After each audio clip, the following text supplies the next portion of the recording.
Hello friends, welcome to must बनो, this is Anshul. दोस्तों, आज हम ग्रोथ एंड डेवलपमेंट के मोस्ट इंपॉर्टेंट क्वेश्चन करेंगे जो अति महत्वपूर्ण होंगे और वह क्वेश्चन विगत वर्ष आए हुए क्वेश्चन होंगे। ठीक है दोस्तों, तो वीडियो स्किप मत कीजिएगा, बहुत इंपॉर्टेंट क्वेश्चन है और अक्सर ऐसे क्वेश्चन यानी किसी भी टीचिंग एग्जाम में पूछे ही जाते हैं। तो कम से कम इसमें आपके 2 से 3 नंबर तो आपके फिक्स हैं। अगर आपने ये वीडियो देख ली तो 2 से 3 नंबर आपके आराम से आ सकते हैं, केवल और केवल वृद्धि और विकास के टॉपिक से, क्योंकि 2 से 3 क्वेश्चन तो आते ही आते हैं हर एग्जाम में। ठीक है, चाहे आप सीटेट की बात ले लें, रीट की बात ले लें, केवीएस, एनवीएस, यूपी टेट या बिहार टेट जैसे, या फिर मध्य प्रदेश टेट, कोई भी स्टेट टेट हो या सेंट्रल का कोई टेट हो, है ना, तो उसमें क्या होते हैं, प्रश्न आते ही आते हैं। ठीक है दोस्तों, तो चलिए आज हम इस टॉपिक के मोस्ट इंपॉर्टेंट क्वेश्चन की बात करेंगे। टॉपिक का नाम आपको पता है, ग्रोथ एंड डेवलपमेंट। तो चलिए स्टार्ट करते हैं, क्वेश्चन की ओर चलते हैं।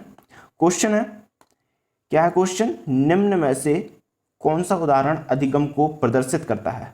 ठीक है, ऑप्शन ए दिया गया है हाथ जोड़कर अध्यापक का अभिवादन करना। ये एक प्रकार की नैतिकता है ना, आचरण को प्रदर्शित करता है। तो ऑप्शन ए तो बिल्कुल नहीं होगा। ठीक है दोस्तों, ऑप्शन बी देखते हैं, स्वादिष्ट भोजन देखकर मुंह में लार का आना। ये कोई अधिगम नहीं है। अधिगम का मतलब क्या होता है, अधिगम का मतलब होता है सीखना। क्या होता है अधिगम का मतलब, सीखना। ठीक है, तो ऑप्शन बी भी नहीं है। ठीक है, ऑप्शन ए ऑप्शन बी नहीं थे। ऑप्शन सी, चढ़ना, भागना एवं फेंकना 3 से 5 वर्ष की अवस्था में। ठीक है, ऑप्शन डी दिया गया है उपयुक्त सभी, तो ऑप्शन डी भी नहीं हो सकता। तो इसका जो सही आंसर होगा ऑप्शन सी। ठीक है, चढ़ना, भागना और फेंकना ये एक प्रकार से अधिगम की श्रेणी में आता है। ठीक है, किसकी श्रेणी में आता है, अधिगम की श्रेणी में आता है। कैसे आएगा, क्योंकि हर प्रकार से जैसे चढ़ने की क्रिया हो गई, भागने की क्रिया हो गई और फेंकने की क्रिया हो गई, ये सब क्या होता है, कहीं ना कहीं बालक अपनी परिपक्व अवस्था में आते आते ये सब चीज़ें सीखता है। ठीक है दोस्तों, या तो किसी खेल के माध्यम से चढ़ना सीखेगा, है ना, या खेल के माध्यम से भागना सीखेगा, या फिर हो सकता है खेल के माध्यम से क्या फेंकना भी सीख सकता है बालक। ठीक है, आपने देखा होगा छोटे बच्चे उतने अच्छे से नहीं फेंक पाते, परंतु फेंकते फेंकते जब वो सीख जाते हैं तो बहुत अच्छे से बॉल को फेंकना, तो बहुत अच्छे से वो बॉल को फेंकने लगते हैं। ठीक है, तो आई होप सो कि ये क्वेश्चन आपको समझ में आया होगा। इसका जो आंसर है ऑप्शन सी होगा। ठीक है, देखिए रीट 2012 में प्रश्न आया हुआ है ना। चलिए नेक्स्ट क्वेश्चन की ओर बढ़ते हैं।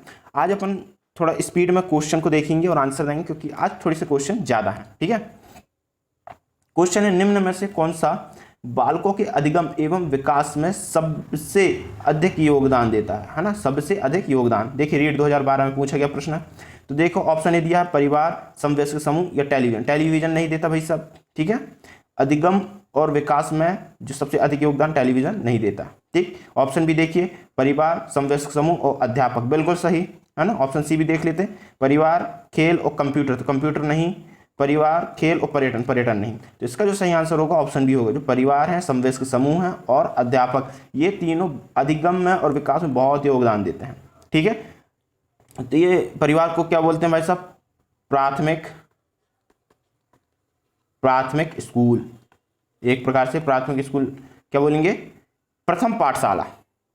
प्राथमिक स्कूल के साथ साथ इसको बोलते हैं प्रथम पाठशाला। ठीक है, प्राथमिक शब्द की जगह क्या उपयोग करते हैं, प्रथम पाठशाला, प्रथम स्कूल। ठीक है, बच्चों का जो प्रथम स्कूल है, प्रथम पाठशाला क्या है, परिवार है। ठीक है, तो इसका ऑप्शन बी सही आंसर होगा। चलिए नेक्स्ट क्वेश्चन देखते हैं। नेक्स्ट क्वेश्चन क्या है, भाषा विकास के लिए सबसे संवेदनशील समय निम्न में से कौन सा है। देखिए सीटेट 2016 में पूछा गया प्रश्न है, सबसे संवेदनशील समय कौन सा होगा। ऑप्शन ए, जन्म पूर्व का समय। तो जन्म पूर्व से तो भाषा सीख ही नहीं जा सकती भाई, जन्म ही नहीं हुआ है तो भाषा कैसे सीख सकता है। मध्य बचपन का समय, वयस्क अवस्था, तो ये तो होगा नहीं, वयस्क में थोड़ी भाषा सीखेंगे। प्रारंभिक बचपन का समय, तो बिल्कुल सही, इसका जो आंसर होगा प्रारंभिक बचपन का समय। जो प्रारंभिक बचपन का समय होता है वो अति संवेदनशील समय कहा जाता है भाषा सीखने के लिए। ठीक है, अति संवेदनशील समय। ठीक है, अति संवेदनशील अवस्था बोली जाती है प्राथमिक बचपन अवस्था को। तो इसका जो सही आंसर होगा ऑप्शन डी होगा। ठीक है, चलिए नेक्स्ट क्वेश्चन देखते हैं। नेक्स्ट क्वेश्चन है, विकास शुरू होता है उत्तर बाल्यावस्था से। अरे भाई, विकास अगर उत्तर बाल्यावस्था से शुरू होता तो हम 7 से, उत्तर बाल्यावस्था का काल कितना है, 7 से 12, तो 7 से 12 वर्ष तक हम क्या रहते, छोटे के छोटे रहते। तो ऑप्शन ए तो बिल्कुल नहीं होगा। प्रसव पूर्व अवस्था से ये हो सकता है, शैशवावस्था से नहीं और पूर्व बाल्यावस्था से नहीं। तो इसका जो सही आंसर है प्रसव पूर्व अवस्था से। ठीक है, जो भ्रूण होता है ना, भ्रूण काल से ही। ठीक है, भ्रूण काल से ही क्या होता है, विकास प्रारंभ हो जाता है। ठीक है, तो प्रसव पूर्व अवस्था से क्या हमारा क्या होता है, विकास शुरू हो जाता है। ठीक है, चलिए नेक्स्ट क्वेश्चन देखते हैं।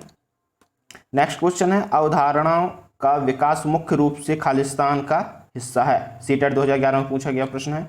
ठीक है, अवधारणा का मतलब क्या होता है भाई साहब?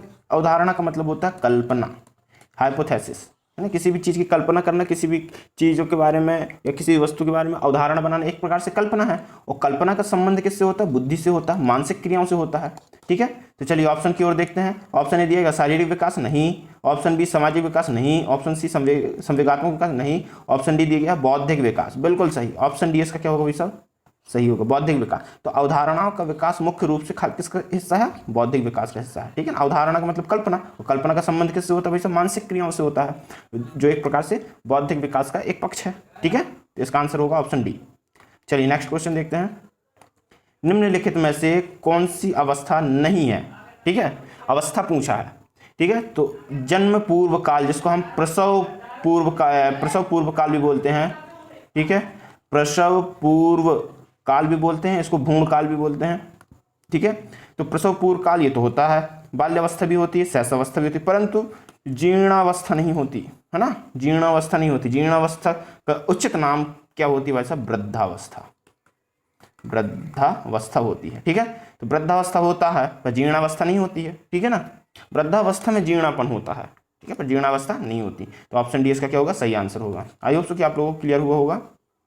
चलिए नेक्स्ट क्वेश्चन देखते हैं। शारीरिक वृद्धि और विकास को कहते हैं। शारीरिक वृद्धि केवल एक आयाम को देखा गया है यहाँ पे, फिजिकल एक्सपेक्ट देखा गया है केवल और केवल। ठीक है, तो शारीरिक वृद्धि और विकास को क्या बोलेंगे? ऑप्शन ए तत्परता, बिल्कुल नहीं। ऑप्शन बी अभिवृद्धि, बिल्कुल सही। ठीक है, ऑप्शन सी गतिशील और डी अनुवांशिक नहीं है। तो अभिवृद्धि क्या होता है भाई साहब? शारीरिक वृद्धि को डिफाइन करता है एक प्रकार से। ठीक है, यानी कि अभिवृद्धि का मतलब क्या होता है? शारीरिक वृद्धि और विकास को क्या कहा जाता है? अभिवृद्धि बोला जाता है। ठीक है, शारीरिक वृद्धि और विकास को क्या बोला जाता है? अभिवृद्धि बोला जाता है। ठीक है, और अभिवृद्धि का मापन किया जा सकता है, अभिवृद्धि का मापन किया जा सकता है। ठीक है, चलिए नेक्स्ट क्वेश्चन देखते हैं। विकास के किस काल को अत्यधिक दबाव और तनाव का काल कहा जाता है? ठीक है, यूपीटेट 2013 में, यानी हर प्रश्न प्रीवियस ईयर में आए हुए हैं। ठीक है ना, तो अब हर प्रश्न में बताना उचित नहीं है कि कौन सा प्रश्न कब आया है। तो देखिए, अत्यधिक दबाव और तनाव का काल कौन सा है? ऑप्शन ए किशोरावस्था, बी प्रौढ़ावस्था, सी दिया है मध्यावस्था, या डी वृद्धावस्था। वृद्धावस्था नहीं, मध्यावस्था नहीं, प्रौढ़ावस्था नहीं। इसका जो सही आंसर है किशोरावस्था। अत्यधिक दबाव और तनाव का काल क्या होता है? किशोरावस्था। स्टैनली हॉल ने भी क्या बोला है? इसको तूफान की अवस्था बोला है, तूफान की अवस्था। स्टैनली हॉल ने क्या बोला है? इसको तूफान की अवस्था, किशोरावस्था को। ठीक है, तो किशोरावस्था में क्या होता है कि जो कल्पनाएं हैं, जो विचार है, उनका उथल पुथल होता है। ठीक है, अत्यधिक दबाव होता है, तनाव होता है, तो इस कारण से इस अवस्था को क्या बोला गया है? अत्यधिक दबाव तनाव की अवस्था बोला गया है। किसको? किशोरावस्था को। ठीक है, तूफान की अवस्था भी किशोरावस्था को बोला गया है। अक्सर पेपर में पूछा जाता है। ठीक है, स्टैनली हॉल का स्टेटमेंट भी आता है। तो चलिए नेक्स्ट क्वेश्चन देखते हैं। अब नेक्स्ट क्वेश्चन है, विकास खालिस्तान से खालिस्तान की ओर बढ़ता है। ठीक है, ऑप्शन ए सामान्य से विशिष्ट, ऑप्शन बी जटिल से कठिन, ऑप्शन सी विशिष्ट समान, और ऑप्शन डी साधारण से आसान। देखिए, ऑप्शन डी साधारण से आसान एक पर्यायवाची दे दिया है, ऑप्शन बी भी पर्यायवाची है, जटिल से कठिन, है ना। बच्चे अपने पास दो ऑप्शन, ऑप्शन ए और ऑप्शन सी।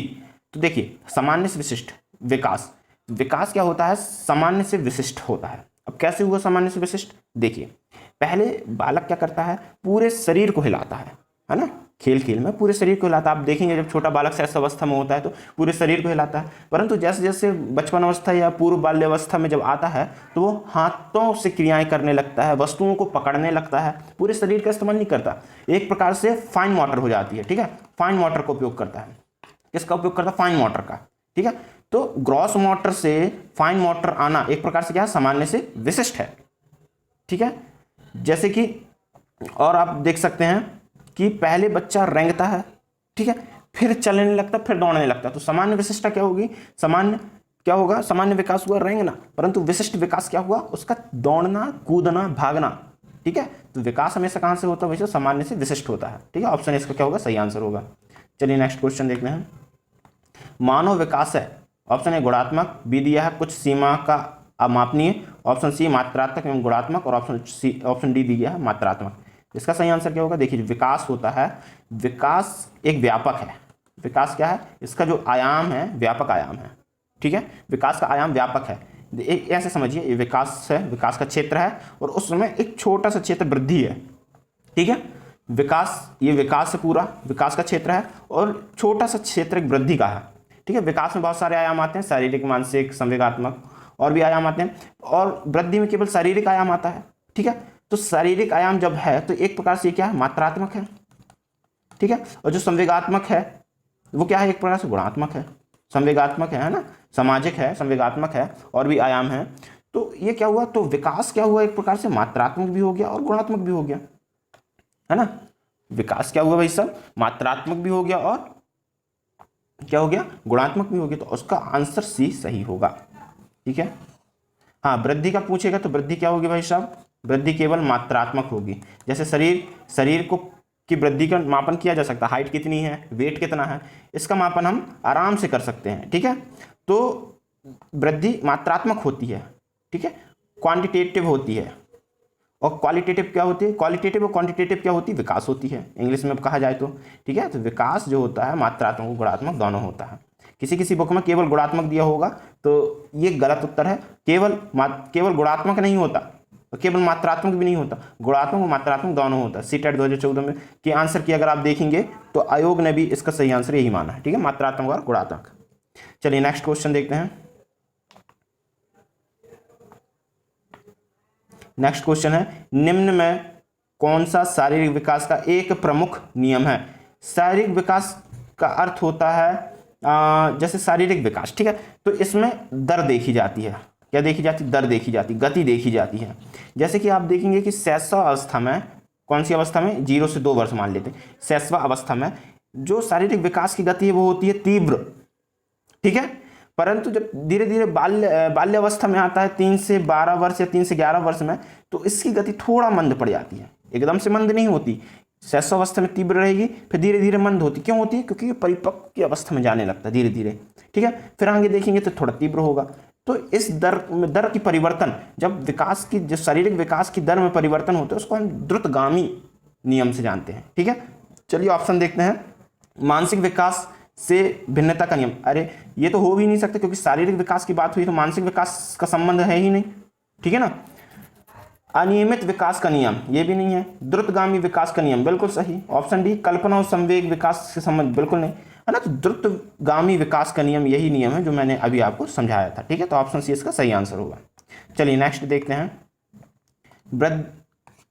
वृद्धि को प्रभावित करने वाले कारक, ठीक है। वृद्धि को प्रभावित करने वाले कारक कौन से, पर्यावरण भी है, स्वास्थ्य भी है और आहार भी है। अगर इन तीनों का बैलेंस बिगड़ेगा तो वृद्धि भी बिगड़ेगा। तो इसका जो सही आंसर होगा ऑप्शन डी होगा, ठीक है। पर्यावरण, स्वास्थ्य और आहार, ये तीनों क्या है भाई साहब, वृद्धि को प्रभावित करते हैं, ठीक है। चलिए नेक्स्ट क्वेश्चन देखते हैं। नेक्स्ट क्वेश्चन क्या है, निम्नलिखित में से किसका विकास किशोर अवस्था में नहीं होता है। किसका विकास किशोर अवस्था में नहीं होता, अहम केंद्रिता का, अभिरुचि का, तर्क शक्ति का या प्रेक्षण की योग्यता। तो प्रेक्षण की योग्यता का होता है, ठीक, तर्क शक्ति का भी होता है, अभिरुचियों का भी होता है, परंतु अहम केंद्रिता का विकास नहीं होता। ये कब होता है, अगर पियाजे की अवस्था के अनुसार देखें तो पूर्व संक्रियात्मक अवस्था, ठीक है, जिसको हम बचपन अवस्था भी बोलते हैं या फिर पूर्व बाल्यावस्था भी बोलते हैं। क्या बोलते हैं, बचपन अवस्था, पूर्व बाल्यावस्था की क्या है, विशेषता है अहम केंद्रिता, परंतु किशोर अवस्था की विशेषता नहीं है। तो इसका जो सही आंसर होगा ऑप्शन ए होगा, क्योंकि पूछा है किसका विकास किशोर अवस्था में नहीं होता, तो अहम केंद्रिता का नहीं होता, ठीक है। चलिए नेक्स्ट क्वेश्चन की ओर बढ़ते हैं अपन। नेक्स्ट क्वेश्चन है, निम्न में से कौन बाद की बाल्यावस्था के बौद्धिक विकास की विशेषता नहीं है ना। बाल्यावस्था के बौद्धिक विकास की विशेषता नहीं है पूछा, ठीक है। तो ऑप्शन ए, भविष्य की योजना की सूझबूझ, ठीक है, विज्ञान की काल्पनिक कथाओं से अधिक रुचि, ऑप्शन सी है बढ़ती हुई तार्किक शक्ति, ऑप्शन डी काल्पनिक भयों का अंत। तो देखिए अपन को शुरू में ही आंसर मिल गया है, क्योंकि भविष्य की योजना की सूझबूझ ये बाल्यावस्था में नहीं होता, ये कब होता है, किशोर अवस्था में होता है। कब होता है भाई साहब, किशोर अवस्था में होता है, जब उनको भविष्य की चिंता होती है ना, और कल्पना शक्ति की उथल पुथल, जब कल्पना सोच के उथल पुथल मानसिक में होता है, ठीक है, तभी तो तूफान की अवस्था बोला गया है किशोर अवस्था को। और भविष्य की योजना और सूझबूझ का ये विशेषता है किशोर अवस्था में होगी ही होगी, ठीक है। तो इसका जो सही आंसर होगा ऑप्शन ए होगा, ठीक है। बाकी बी सी डी ये क्या है, बाल्यावस्था की विशेषता है, ठीक है। चलिए नेक्स्ट क्वेश्चन की ओर बढ़ते हैं। नेक्स्ट क्वेश्चन बहुत अच्छा क्वेश्चन है। वह अवधि जो वयस्कता के, ठीक है, वयस्कता के संक्रमण की पहल करती है, ठीक है, तो वयस्कता के संक्रमण की पहल कौन करेगी भाई साहब? किशोरावस्था करती है, किशोरावस्था, है ना। तो ऑप्शन देख के अपन आंसर लगा सकते हैं। मध्य बाल्यावस्था नहीं, पूर्व क्रियात्मक अवधि नहीं, बाल्यावस्था की समाप्ति नहीं, किशोरावस्था, है ना। देखिए वयस्कता यानी कि किशोर अवस्था एक प्रकार से वयस्कता जैसे व्यवहार करने लगता है, उसका संक्रमण की पहल धीरे धीरे होने लगती है किशोर अवस्था में, है ना। तो इसलिए इसको वयस्कता के संक्रमण की पहल बताई गई है किशोर अवस्था को, ठीक है ना। तो इसका सही आंसर होगा ऑप्शन डी। चलिए नेक्स्ट क्वेश्चन देखते हैं। नेक्स्ट क्वेश्चन क्या है? सृजनात्मकता को खालिस्तान की अवधारणा से संबंधित माना जाता है, ठीक है। सृजनात्मकता यानी क्रिएटिविटी, सृजनात्मक मतलब क्रिएटिविटी, ठीक है।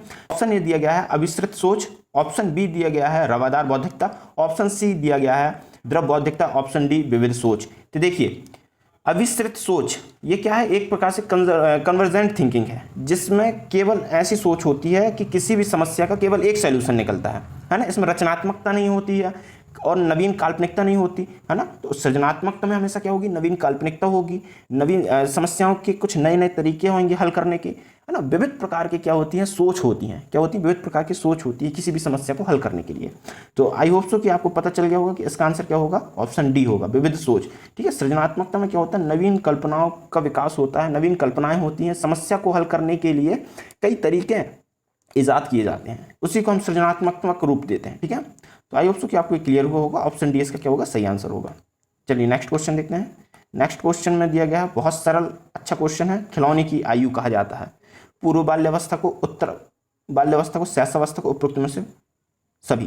तो देखिए हमको पता है खिलौने की आयु किसे बोला जाता है? पूर्व बाल्यावस्था को बोला जाता है, ठीक है। जो 3 से 6 वर्ष है हरलॉक के अनुसार, 3 से 6 वर्ष किसके अनुसार? हरलॉक के अनुसार।